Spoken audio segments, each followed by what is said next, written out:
Do I hug him? Do I shake his hand? That's such a classic Ellie move, is like going on a romantic first date and being like, shaking hand. Hi, I'm Ellie. Don't do that.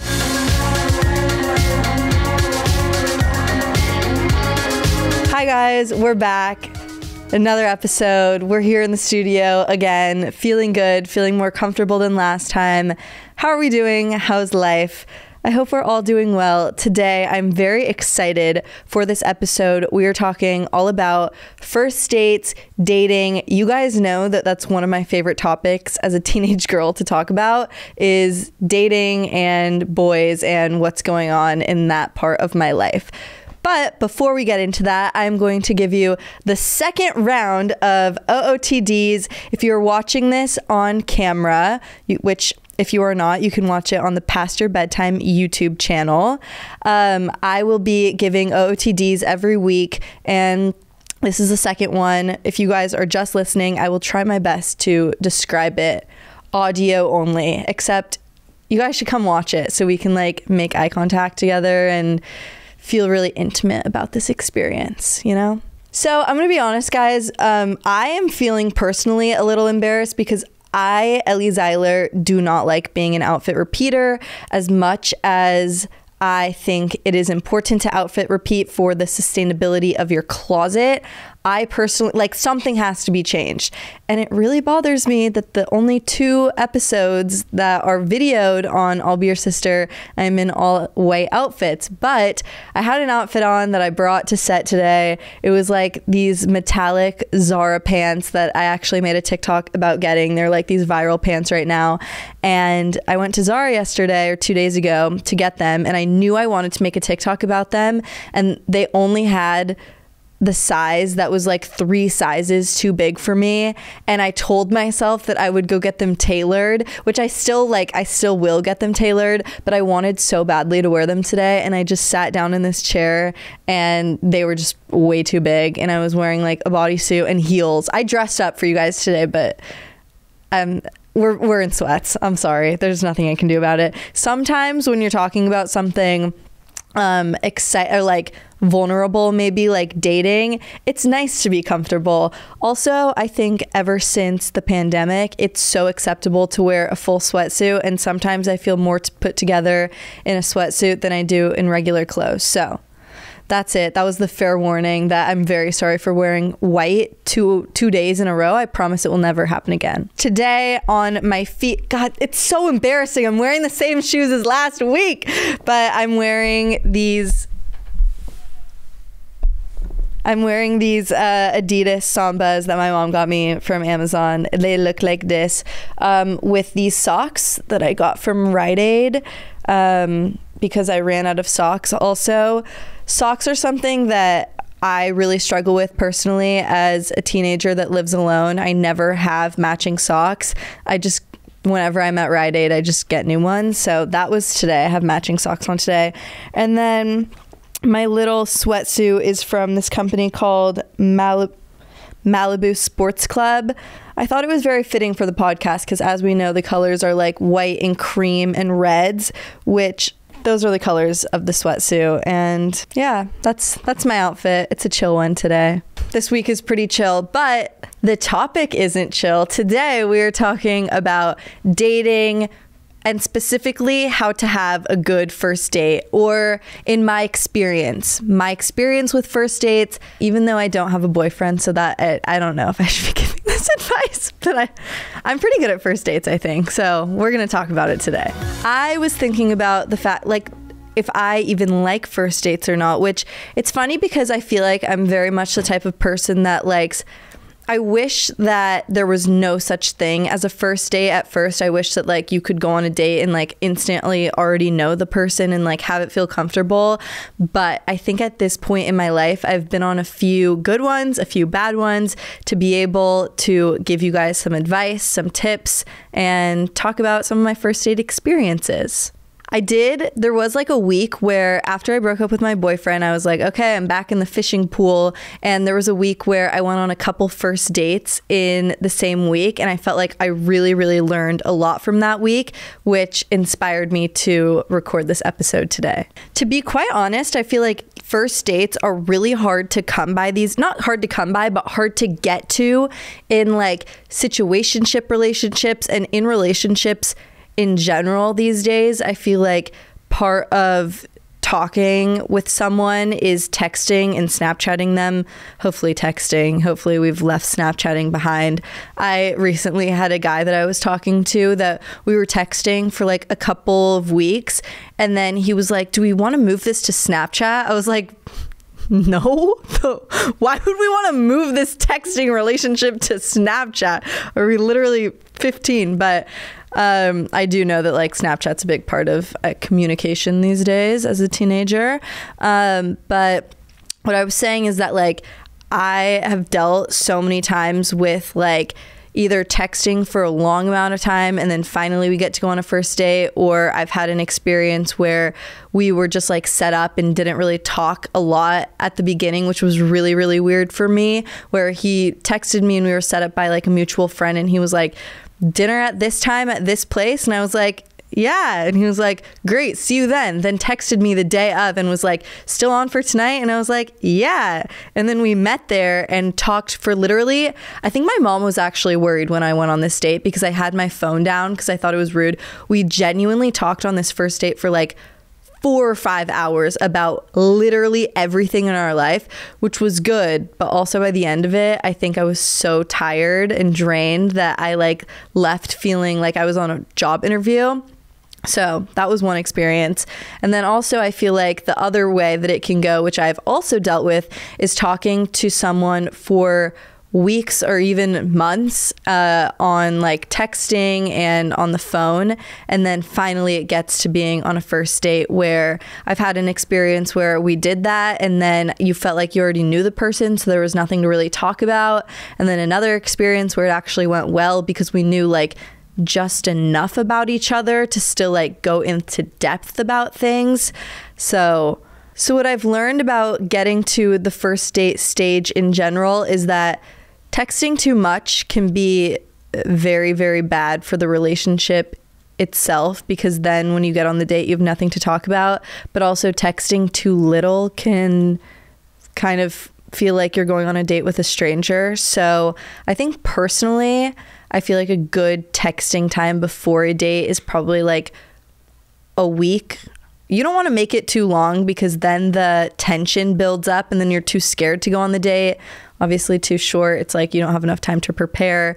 So I clearly take these first dates very, very seriously, but I think a week or 2 weeks, like in that span, if they're not already asking you, or if you guys aren't already like making plans, then I think you guys should like first or second week start making a plan. So once you actually have the plan formed, now I'm going to get into some of my tips, tricks, first date routine, if you will. Even though this makes me sound like a veteran, I just like to think of tips in my brain. All right, first I want to talk about some lighthearted tips for a good first date that I think make it more fun and a little bit more foolproof, which for me, first off, I know you guys know me at this point. The first thing that comes to mind about a first date is an outfit.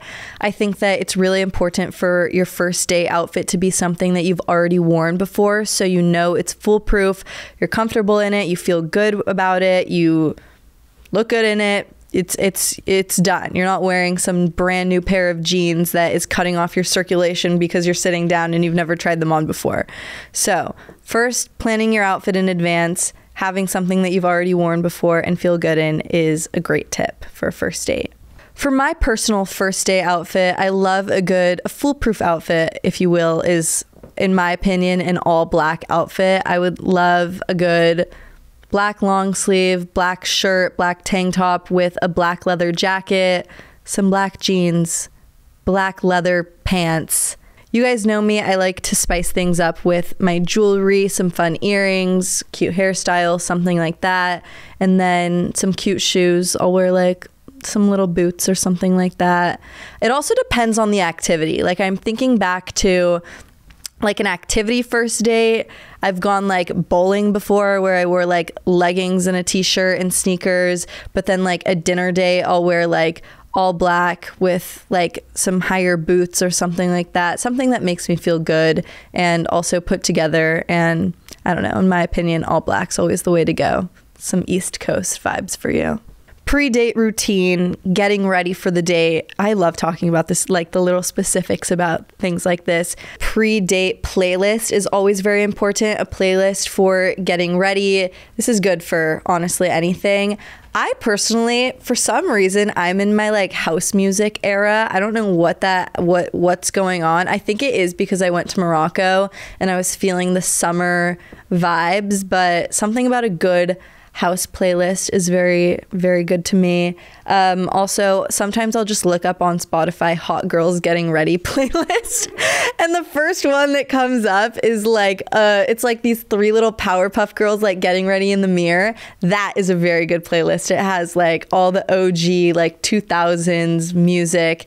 Very, very good for getting ready, hyping yourself up for a first date. Speaking of hyping yourself up for a first date, this is really embarrassing, but something that I think is really important before going on a date, or honestly doing something scary in general, is looking in the mirror before and being like, I literally have a pep talk with myself. I'm like, Ellie, you can do this. You have a whole life outside of this. It's all gonna be great. Even if I don't believe it, as long as I'm saying it out loud, I will kind of believe it. I'm like, you are great. You're interesting. People love you. You're like, you've done this date. You got it. Like really, really hyping yourself like a soccer coach would. Like take that and put it in, look at yourself in the mirror and really say that to you before going on a first date. I remember specifically one first date I was really, really nervous about. It was, I'm going to tell the full story in a second, but it was this guy that I like had barely talked to on the phone before. And so I was really, really nervous to like see him in person. But I called my friend who I like told her, I was like, I'm really, really nervous. And she just completely hyped me up. It's really great to have a friend that you can FaceTime or call before going on a date that can hype you up and honestly give you some perspective before going on it. Always remember to bring lip gloss or chapstick on a first date. Don't go with a matte lip on a first date. One time I did, and by the end I was talking so much that my lips were guys, this is so gross, but like so chapped and just like so dry, like felt like they were gonna break and bleed on this first date. Always go for a glossy lip. First of all, it makes you feel like, I don't know about you guys, but personally I talk way better when I have lip gloss on. Even like this happened, my mom put this in thought in my brain, but like even in high school before I'd present in like a class, I'd have to put lip gloss on because it makes me feel better about talking about things. But yeah, no matte lips for a first date. I experienced that too. Those are some of my like surface level tips that I have accumulated by going on a couple of first dates. I remember a first date specifically, like this was when I again had first broken up with my boyfriend and I was going on first dates for the first time in a long time. And I got really great advice actually from Amanda, who is on set with us today, and has given me a lot of advice. And her advice was basically that everything you do in life is basically for the plot of life. You're going on this first date. It's not that serious. It's not that deep. Technically, time moves on. You're going to get through things. This is great advice for honestly anything. I used to think about this advice when I would take a test in school that I would be so nervous about. I'm like, technically, the period in class is only an hour and a half. So in an hour and a half, the test is going to be over. I'm going to have to finish the test. It's going to be over.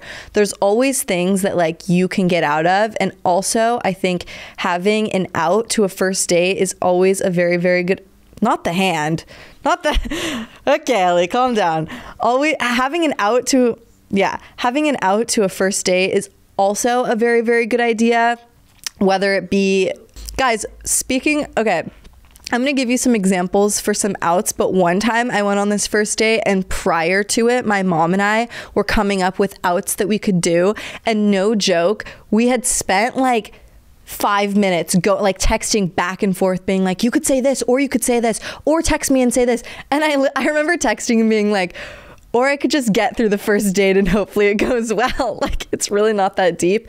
But a foolproof thing is always having a friend on deck that will call you and be like, I'm locked out of my house, I need some help. Although now thinking about it, that seems a little like sus. One time my family and I, we were outside of the US and we were like in this restaurant and like had to get out. It was like we like sat down and for like a plate of pasta, it was like 500 euro and it was stupid. Anyway, we had to get out of this situation and my dad picks up the phone. He goes, fire.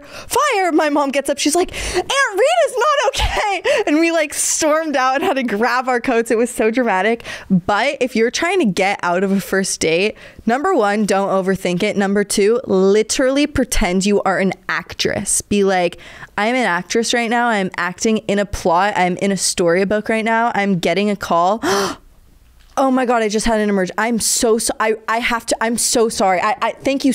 Bye. And then get up and walk out. I feel like that's a very good one. Or, okay, if we're really overthinking it now and you're really not sure if the first date is going to go well, you could preempt the excuse. For example, they're like, how was your day? And you're like, it was okay. Like, my dog's not feeling that well. On the first date, if it's going terrible, pick up the phone.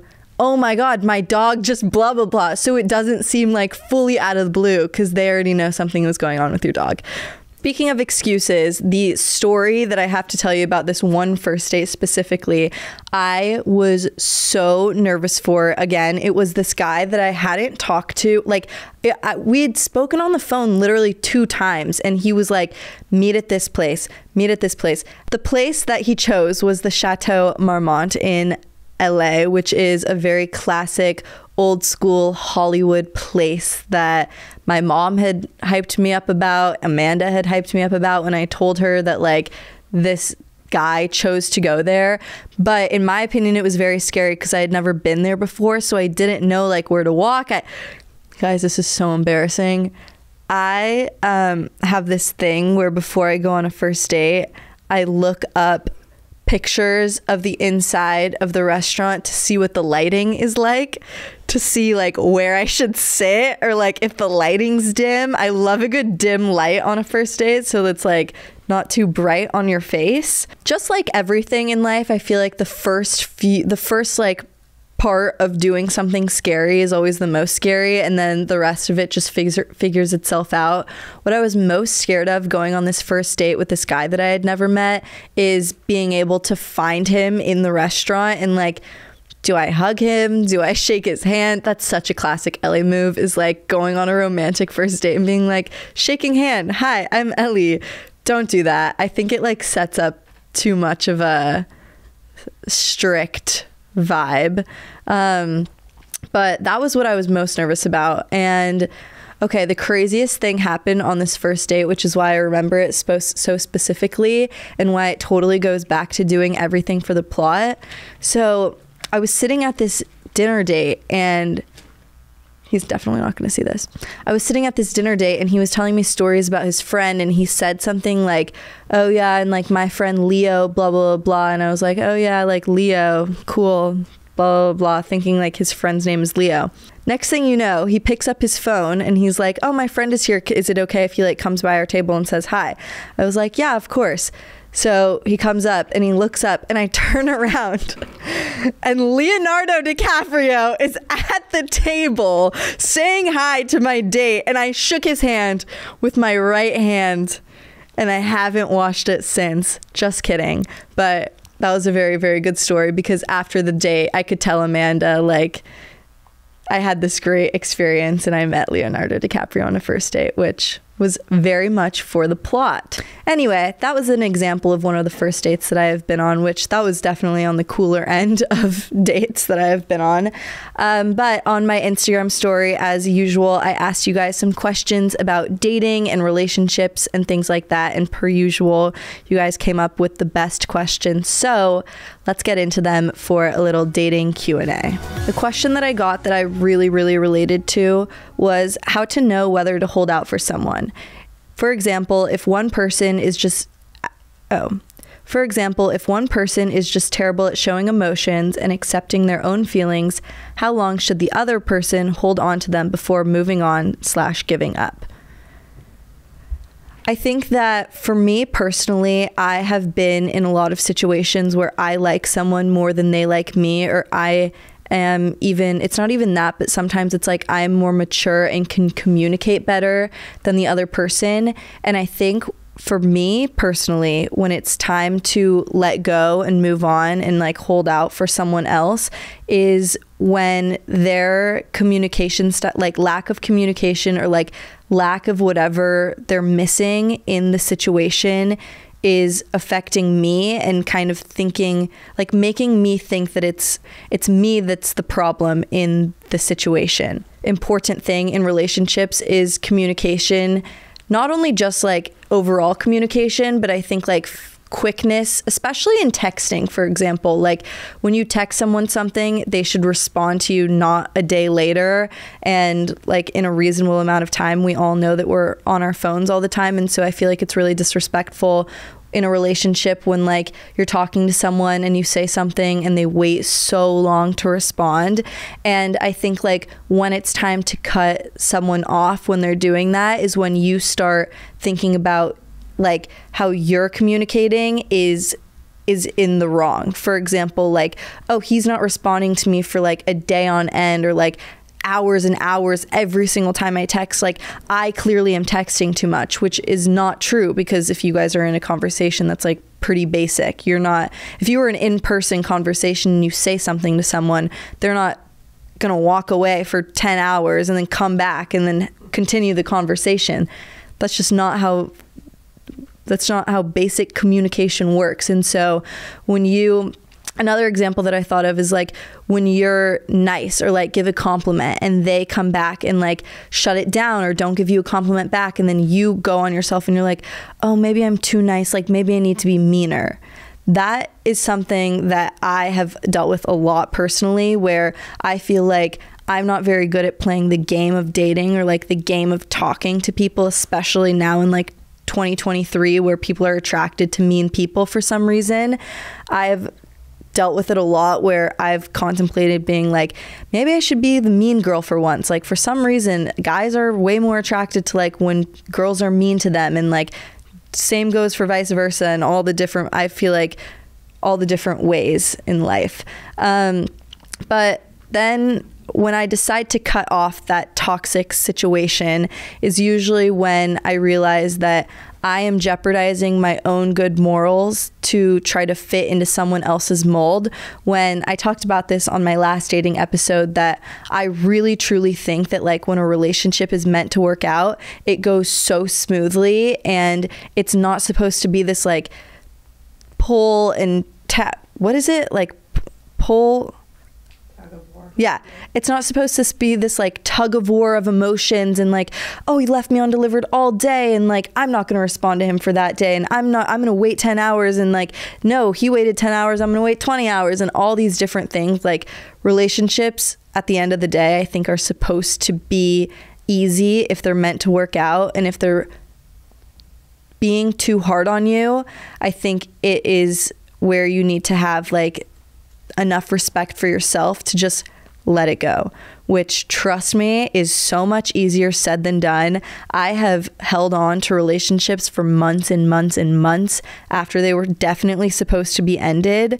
So I'm figuring it out too, but that's what I've figured out so far.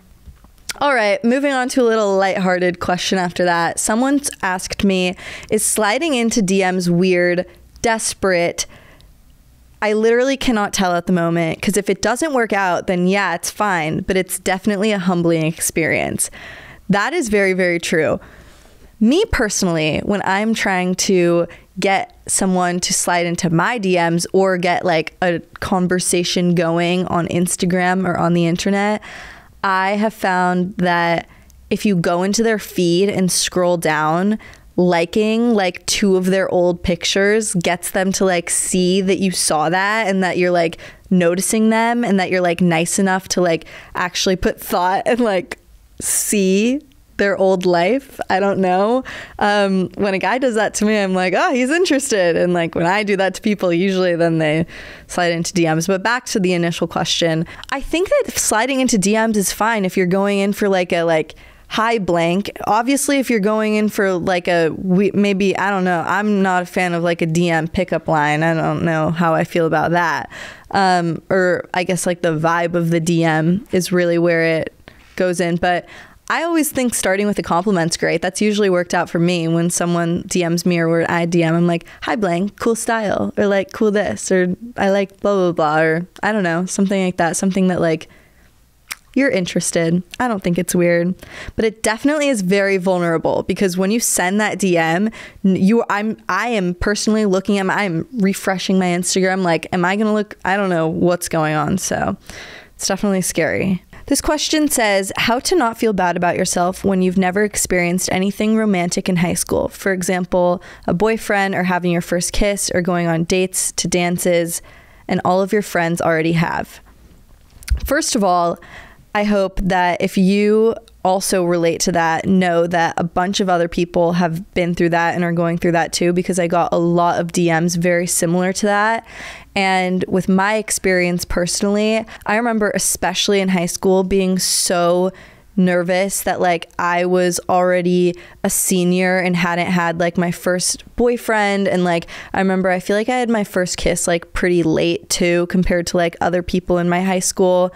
I think just keep in mind that first of all, the people that are like, you probably think right now that everyone already has because the people that have are talking about it. And so it's very interesting because I feel like looking back at high school and like I look back and like talk to my friends about it, all of us like hadn't been through those things until after we got out of high school or even waiting to senior year, but we were talking about other people that had because we were all nervous about it.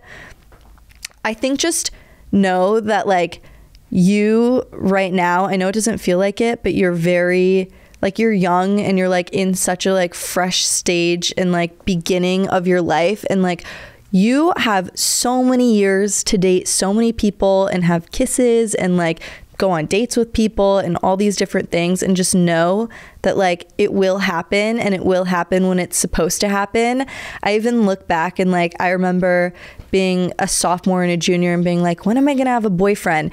And looking back, I'm so happy I didn't have a boyfriend because I was just enjoying getting through high school and like being with my friends, and I felt like looking back I wasn't even ready to have it. So I mean, everything happens for a reason. Everyone's timeline in their life is very, very different, and when things are supposed to happen, that's when they are supposed to. But don't feel nervous because even going to specifics, like I remember I had my first kiss before my two best friends in high school did, and they were like, how do you even kiss someone? Just know that it all works out. For some reason, like a human body goes into like knowing how to kiss someone, and yeah, it's all gonna be okay. Also, going back to the questions with dances, I remember specifically going to the first couple of years in high school, I went to dances with like groups of girls, and then I think the last one I went to a dance with a boy. And going to a dance with a date is way more stressful than going with your friends, in my opinion. First of all, you don't know like how it's gonna go. Like the whole parent situation's awkward because you have to like take pictures together in the beginning, and it's just like a little awkward, especially if you're not dating the person and they just randomly asked you. I also think it's way cooler to like say no and like go with a group of friends, and like you just look like you're a girl's girl that way, in my opinion. And I think it just comes with a lot less stress. It's just like going with your friends, and you're not worried about what if like you're gonna have to kiss him or like things like that like little things that I remember being very nervous about. But if you are too nervous to go to a dance without a date because all your friends are going to dances with dates, to be quite honest, dances, in my opinion, and school dances specifically, are so overrated. They are not like the movies at all. They are sweaty and gross, and like there's always drama. Something's always going wrong. Girls are wearing tight short dresses and you're like not. That's what I went through one time. I like didn't know that like a bodycon short dress was in for being going to ninth grade homecoming, and I showed up in like a flowery kind of like poofy dress, and that was not the vibe. But if you know that there's going to be a school dance and you know that like you're either not going to want to go or you don't have like a crush at the moment that's going to ask you, I highly recommend making like another plan, so then you can tell your friends like, oh, like I can't go, like I'm going to a concert, or I'm going to this, or I'm going to a dinner, or something like that. We're full of excuses today for first dates and for events in general. That is me wrapping up this dating episode. I guess some final piece of advice is we're all just living life. We all go through these same things. Also, something that I forgot to mention with first dates is you might be nervous for the first date, but also know that the other person is nervous. When you also something that my mom always taught me when you're nervous going into things is announce that you're nervous. It makes you feel way better about it. Like if you get to a place and be like, I'm so nervous, like I don't do this often. That is a great way to like start conversation and start like talking and like being open with someone. So sorry, I just got back into advice with the ADHD, but it's all going to be okay. We all go through it. I'm still figuring it out too. And if you have any questions about dates, or if you have any questions about what you should wear on a first date, send me outfit options. I am that friend that loves to get pictures before my friends go on dates of what they're going to wear. So my DMs are open at Ellie Zeiler on Instagram for those. Okay, now getting into my favorites of the week, which I have themed my favorites of the week for dates and going on dates, for example, for that. Okay, getting into it, let's see. Oh, my favorite lip gloss to take on a first date is, today I'm wearing the Tarte Maracuja lip stick plumper thing in the shade Rose. That's great because it's just like a pump and then you like can put it on. Also, the Dior lip oil is very, very good in my opinion. It's very fun to put on as well. The applicator's great. Ooh, a fake tan always hits before a first date. My mom and I call fake tanner antidepressants because it really just gets you in the mood. I personally love I love Bondi Sands because the Bondi Sands brand, because you can get it from like CVS or Rite Aid or Target, things like that. And then my favorite one you can also get, I think, from Target or Amazon is from the company Saint-Tropez. They're great. And there is nothing better than a good Neutrogena L'Oreal little one of those bronzed spray cans that you can get from the drugstore. Shade medium. That's what I'm wearing today. I love those as well. Oh, and then my favorite perfume that I have been wearing, tried and true for years now, is the Glossier You perfume. I love it. It smells so good. My ex-boyfriend loved it on me too, so it's liked by the... I don't know. Yeah, those are my favorites of the week. Thank you all for tuning in to another episode of my podcast, I'll Be Your Sister. You guys can watch this podcast on the Past Your Bedtime YouTube channel, and you guys can listen to it on Spotify or wherever else you guys get your podcasts. You guys can also find me at Ellie Zeiler on Instagram, TikTok, all the different platforms. My DMs are always open if you guys want to be part of the next Q&A episode portion. And I love you guys so much. I hope you have a great week, and thanks so much for listening. Bye.